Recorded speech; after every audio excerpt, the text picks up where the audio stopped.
I'm Emily, 26 years old, and I've been dating my boyfriend, whom I met through an online game for exactly 1 year. Initially, I was nervous about meeting someone online, but we instantly clicked due to our similar family backgrounds. Now, he's the one who understands me the most and is incredibly important to me. We were invited to an outdoor party hosted by his friend, and we decided to attend together. It was a barbecue at a cabin owned by his friend's father. Everything tasted delicious, and I met his friends for the first time. Their wives and girlfriends were all wonderful people. Initially, I was nervous, but by the time we left, I was completely at ease. On the way back, he suddenly stopped the car and started to talk. "What did you think about my friends? They're all very nice people. I'm glad I could get along with them and had fun. Thank you for taking me there." "Really, I'm glad. I hope we can keep having fun like this, preferably as husband and wife. What do you think?" I was surprised. Was that a proposal? Of course, my answer is yes. It's like a dream. We were so excited. In the heat of the moment, we decided, let's have our wedding there, and headed to a memorable hotel. This was the first place he brought me on our first drive date when we had just started dating. It's a quiet hotel in the mountains, and from the restaurant, you can see the lake in front of the hotel. Not only was the view stunning, but there was also a couple having their wedding at that time, and he remembered me saying how lovely it was. We both agreed that we would like to have our wedding there. But as soon as we arrived, our hopes were dashed. It is indeed a secluded hotel, but it's famous for its high status. At the moment, we were returning from an outdoor event dressed casually in t-shirts, jeans, sneakers, and carrying backpacks. It was clear that we didn't fit into the upscale atmosphere of this hotel. However, the bellhop who should have greeted us, glanced at us, and then blatantly ignored us. We even caught him exchanging looks and laughing with other staff members. We began to feel self-conscious about our attire, but my boyfriend confidently continued walking deeper into the lobby. During this time, the front desk staff were whispering and pointing toward us. It was an uncomfortable feeling. The last time we were here, we were dressed more formally, and the atmosphere was completely different. Feeling out of place, I tugged at his hand, but he pulled mine back as if to tell me not to worry, and we arrived at the concierge desk. Upon seeing us, the concierge seemed startled, but after taking a good look at us, he asked with a cold smile, "May I help you?" I wanted to retort that of course, we needed help, that's why we were standing there, but I let my boyfriend handle the situation. "We are actually considering holding our wedding ceremony here. Could you tell us where the wedding reception desk is?" On hearing this, the concierge made a clearly disgusted face. "This isn't your ordinary city hotel. It's a place frequented by celebrities and the wealthy. I don't think it's the kind of place where people like you would hold a wedding." "I'm aware. We've been here before. We love the view and thought it would be great to hold our ceremony here. As I said, this isn't a place where people like you would have a wedding." "What do you mean by that? Can you just connect us to the wedding reception desk?" I could sense his frustration growing as his voice raised. I gently squeezed his hand to calm him down as the concierge continued speaking. "What I'm saying is, this hotel is not a place for poor people like you. Please leave immediately." "What? Did he just call us poor?" "This concierge just called us poor. Despite his polite phrasing, he just called us poor." I was ready to tell him off for his snooty attitude, but I decided to let my boyfriend handle this.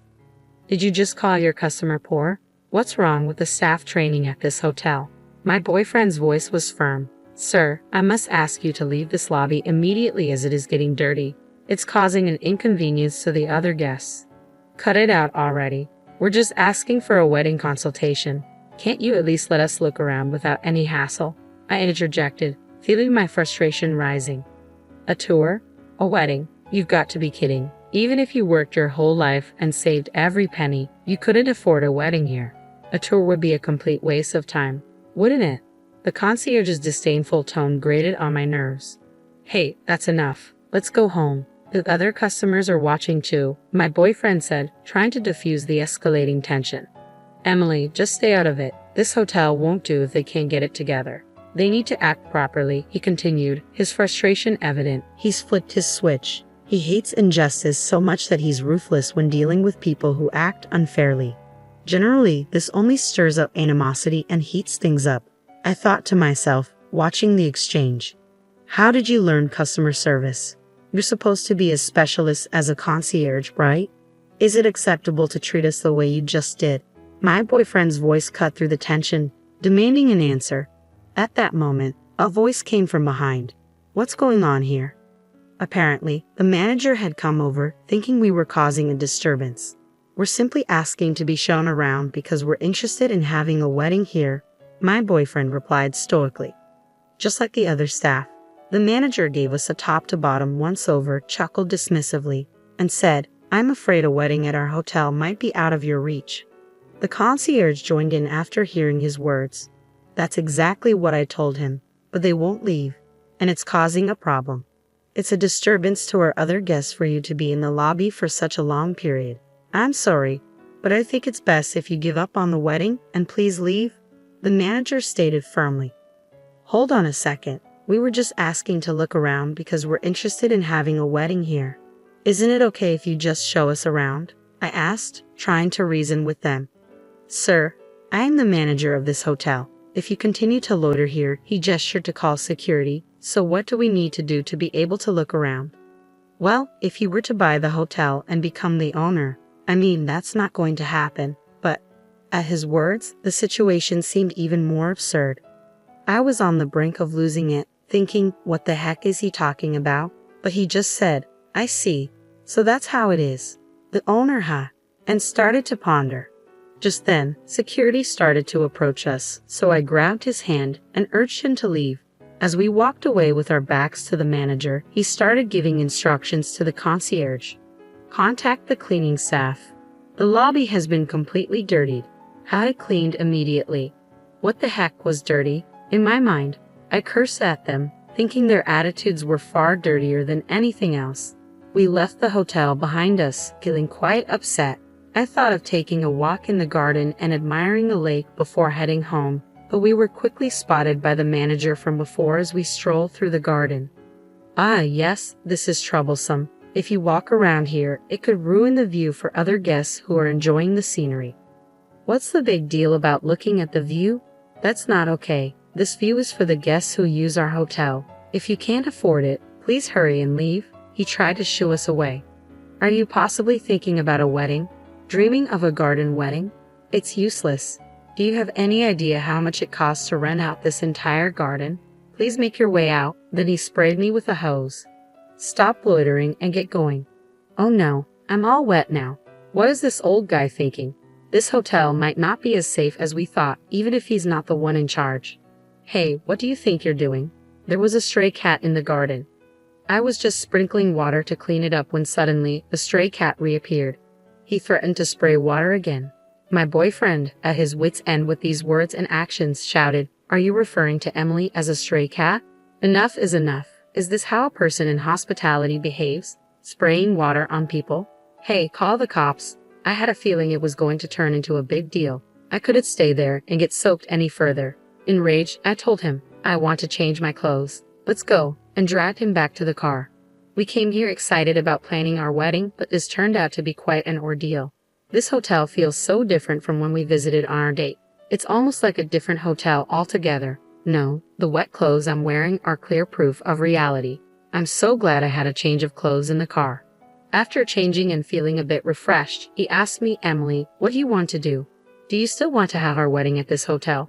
Honestly, I didn't really care at that point. It's still a place of fond memories, I mused. I don't know. The hotel itself is lovely, but I'm not sure about the staff, I replied. But he just said, I see. Let's think about it a bit, and that was the end of the conversation.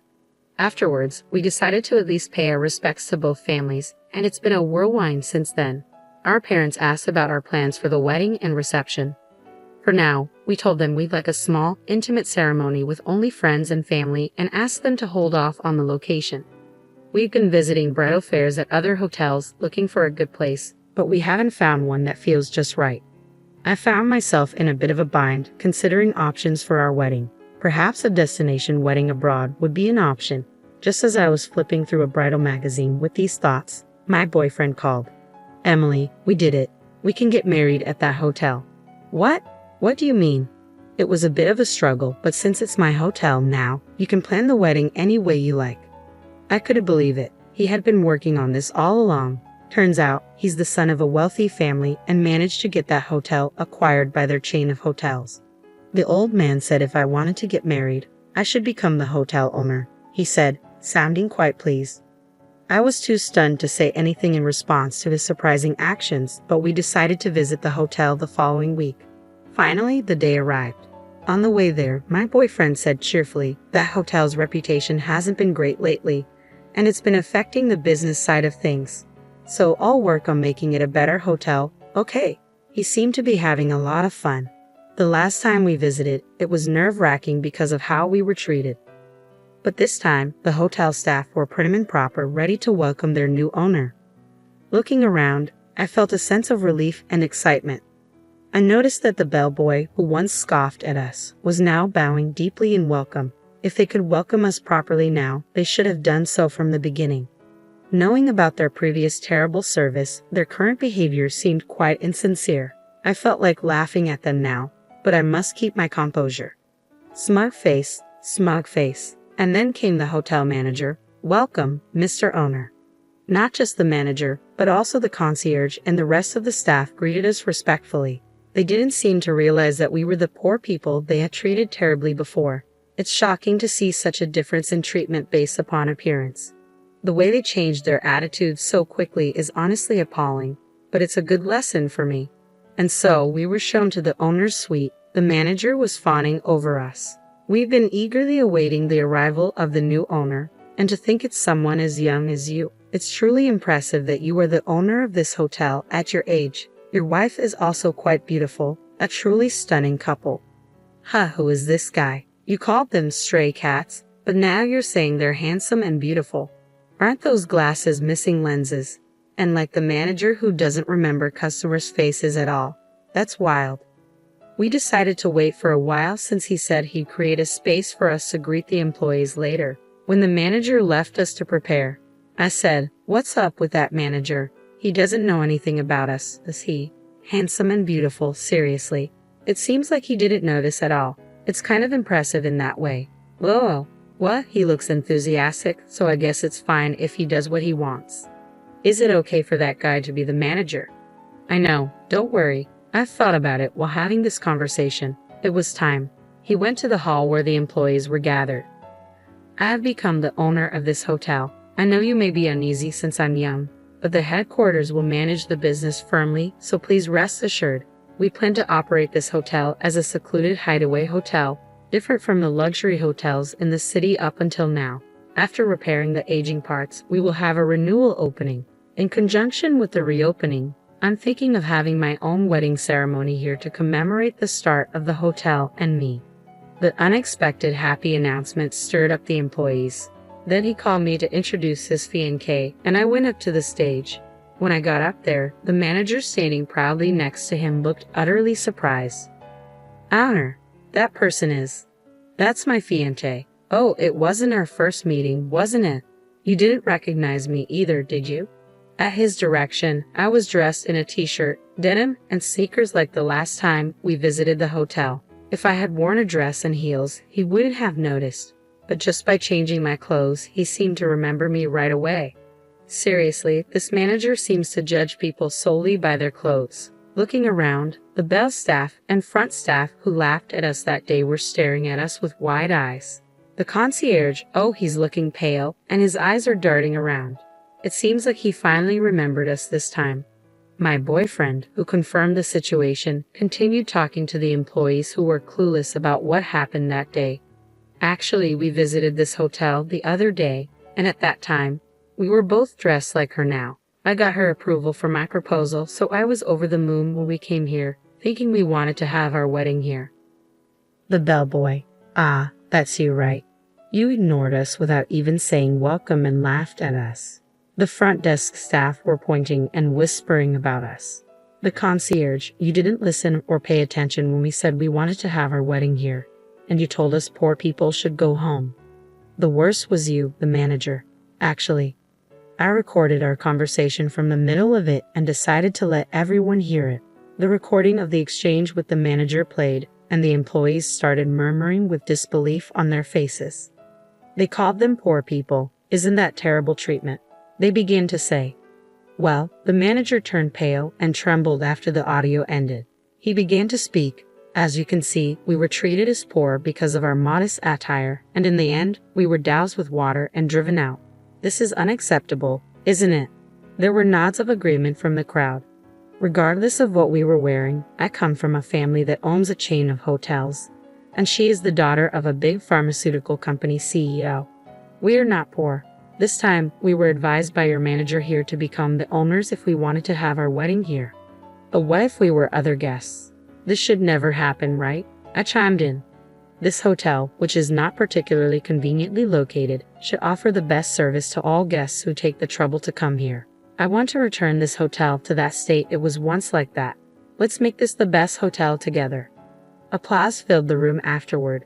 He demoted everyone from the manager and concierge to staff who had reports of poor work attitudes.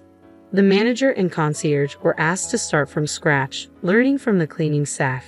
In their place, staff who had been neglected despite their excellence, as well as part-timers, were promoted to better positions. He placed the right people in the right roles, creating a lively working environment. He actively listened to opinions, quickly implementing good ideas with a sense of urgency. Even as an onlooker, you could feel the overall atmosphere of the hotel improving. And so, he successfully transformed the hotel. By the way, we were able to hold our wedding ceremony at the hotel as initially planned. Of course, it was during a quieter time, and we kept it low-key. About a year later, he handed down the hotel management to a new manager and quickly stepped down. It should be okay now, he said, but it seems the real reason was that he didn't have time to play his favorite video games.